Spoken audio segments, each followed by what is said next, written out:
సంక్రాంతి పండుగ అంటే ఆంధ్రాలో ఫేమస్. మరి ఈ పండుగ షాపింగ్ కి ఎస్ఆర్ షాపింగ్ మాల్ ఫేమస్. నమస్తే, నేను Keshav. Welcome to Suman TV.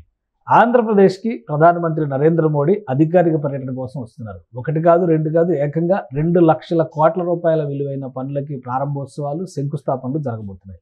ఈ విశేషాలు ఏంటి, దీనివల్ల ఆంధ్రప్రదేశ్ ఆర్థిక వ్యవస్థలో రాబోయేటువంటి మార్పులు ఏంటి చర్చించే ప్రయత్నం చేద్దాం. మనతో పాటు చంద్ర శ్రీనివాస్ గారు, అనలిస్ట్ ఉన్నారు. చంద్ర శ్రీనివాస్ గారు, నమస్కారం. నమస్కారం. ప్రధానమంత్రి పర్యటనలో 2,08,000 కోట్ల రూపాయల పనుల గురించి లెక్క చెప్తున్నారు. అసలు ఏమేం పనులు, దీనివల్ల రాష్ట్ర ప్రజానీకానికి కలిగేటువంటి ప్రయోజనాలు ఏంటి? తప్పకుండా చాలా లాభం కలుగుద్ది. మీరన్నట్టంటే ఉత్తరాంధ్రకి వరాల జల్లే. విజయనగరం, విశాఖపట్నం, ముఖ్యంగా శ్రీకాకుళం దాదాపు 2 లక్షల కోట్ల పనులంటే దానివల్ల 1,50,000 మందికి ఉపాధి అవకాశాలు స్పష్టంగా కనపడుతున్నాయి. దీంతోపాటు మెయిన్ ఏంటంటే మనం చూస్తే పూడిమడకలో 1,85,000 green energy project, green hydrogen project అంటే దీనిది ఎప్పటి నుంచి అనుకుంటున్నారు, ఇప్పటికీ ఆచరణలోకి వస్తుంది. ఇదే చాలా మేజర్ ప్రాజెక్టు. అంటే 1,85,000 కోట్లు అంటే మామూలు విషయం కాదు. మిగతా రాష్ట్రాలకు ఒరిస్సా సరిహద్దులో ఉంటుంది. అది విశాఖపట్నం రావటం ఉత్తరాంధ్ర ప్రజలు అదృష్టంగానే భావించాలి. దీంతోపాటు పాడేరు కొచ్చిదరిక బైపాస్కి 245 కోట్లు కావచ్చు. తర్వాత రామగుండం దక్షిణ రైల్వే కేంద్ర కార్యాలయం ఎప్పటి నుంచో కళ్ళగంటున్నారు. దానికి దాదాపు 148 కోట్లతో అది చేయబోతున్నారు.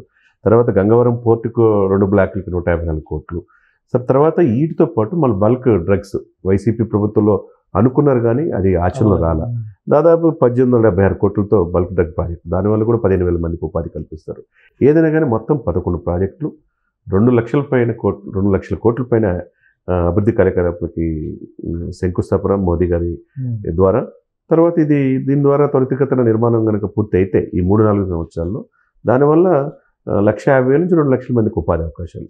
ఇది ఉత్తరాంధ్ర ప్రజల వరంగా మనం భావించాలి. ఇప్పుడు మొదటిసారి ఒక అధికారిక పర్యటన రూపంలో ప్రధానమంత్రి ప్రారంభోత్సవాల కోసం వస్తున్నారు. మరొక వైపు నుంచి చూస్తే రోడ్ షో ప్లస్ కూటమి పక్షాన ఒక బహిరంగ సభ కూడా జరుగుతున్నాడు. మనం చూడాలి ఎలా జరుగుతున్నాయి ఏర్పాట్లు. అలానే సభ ద్వారా రోడ్ షో కూడా ఉంటుంది అన్నారు. రోడ్ షో షెడ్యూల్ ఏంటి? ఒకటండి, ముందు ఆయన రాగానే ఇప్పుడు 12 గంటలకల్లా ఇప్పుడు ఆల్రెడీ పవన్ కళ్యాణ్ గారు దిగున్నారు. చంద్రబాబు నాయుడు గారు వెళ్ళి ఆయన ఐఎన్ఎస్ గరుడలో ఆయన ఉంటాడు కాబట్టి నావెల్ బేస్ అక్కడ ఎప్పుడు వచ్చిన మోదీ గారు దిగేది.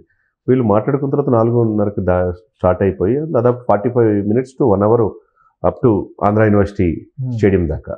అంటే మీరు అన్నట్టు విజయవాడలో చూస్తాం రోడ్ షో. ఈ ముగ్గురు చంద్రబాబు నాయుడు గారు, పవన్ కళ్యాణ్ మళ్ళీ వైజాగ్లో చూస్తున్నాం. ఎప్పుడెప్పుడు అని ఎదురు చూస్తున్నారు. కూటమి అంటే గెలిచిన తర్వాత 6 నెలల తర్వాత మోదీ గారు పర్యటన 2-3 సార్లు వాయిదా కూడా పడింది. ఎట్టకేలకి ఈరోజు ఫైనల్ అవటం. ఆయన అందులో ట్వీట్ చేశారు మోడీ గారు కూడా.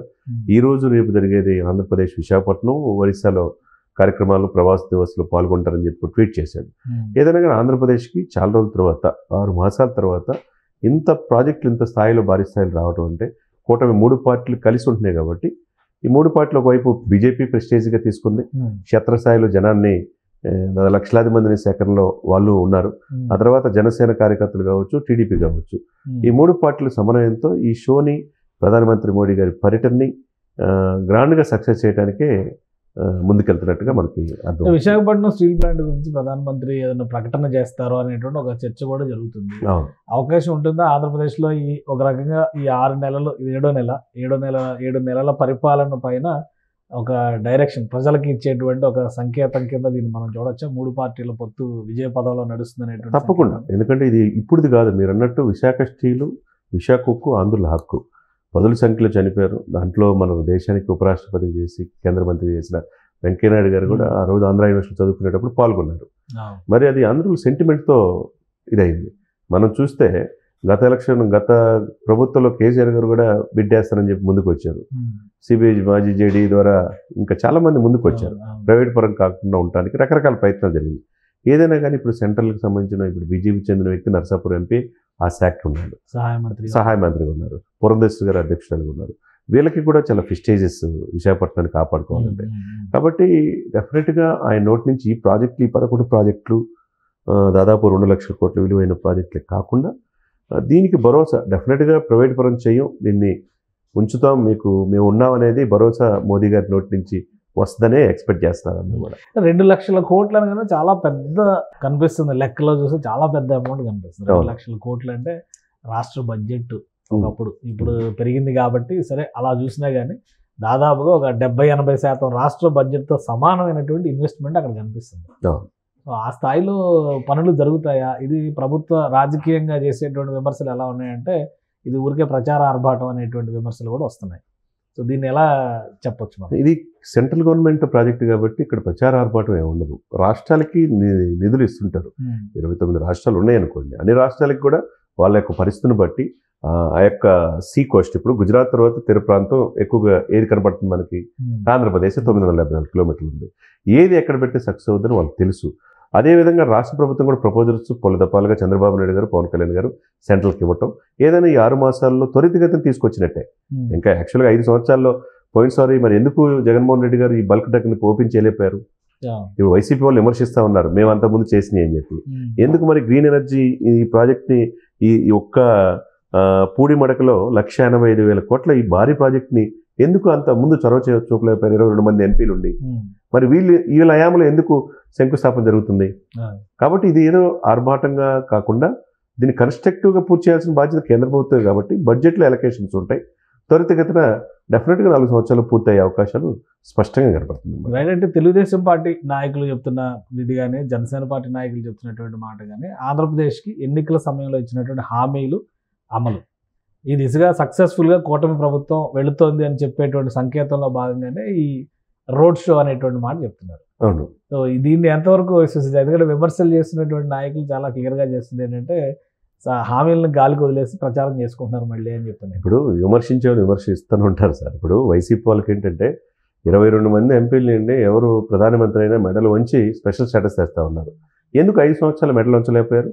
వీళ్ళు ఉంచారు అక్కడికి వెళ్ళి, ఇలా నాయకుడు వచ్చాడు కానీ తీసుకురాకపోయారు. ఆంధ్ర జీవనాన్ని పోలవరం పూర్తి చేయలేకపోయారు. 3 రాజధానులని అది కూడా పూర్తి చేయలేకపోయారు. ఎక్కడికక్కడ వ్యవస్థలో ప్రభుత్వ కార్యాలయాలతో ఒక విశాఖపట్నంలోనే 25,000 కోట్ల విలువ చేసే ప్రభుత్వ కార్యాలయాలనే తనఖా పెట్టారు.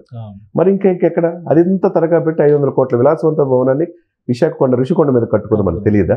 కాబట్టి వీళ్ళేదో దెయ్యాలు వేదాలు వల్లించినట్టు చెప్పడమే తప్పితే వీళ్ళు చేయలేకపోయారు. ఇప్పుడు కూటమి 7 మాసాల్లోనే పూర్తి చేస్తున్నందుకు అందరూ ఆహ్వానించాలి. రైట్.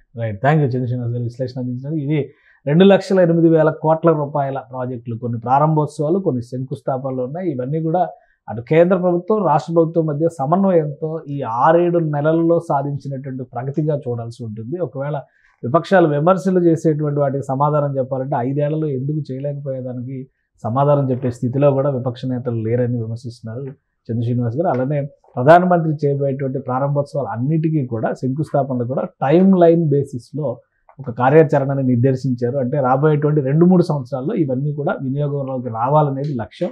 ఈ క్రమంలోనే కూటమి నేతలు మరోసారి విశాఖ నగరంలో రోడ్ షో చేయబోతున్నారు. ఈ రోడ్ షో హైలైట్ కాబోతుందని చంద్రశ్రీనివాస్ గారు విశ్లేషిస్తున్నారు. ఇది స్పెషల్ డిస్కషన్. Keep watching.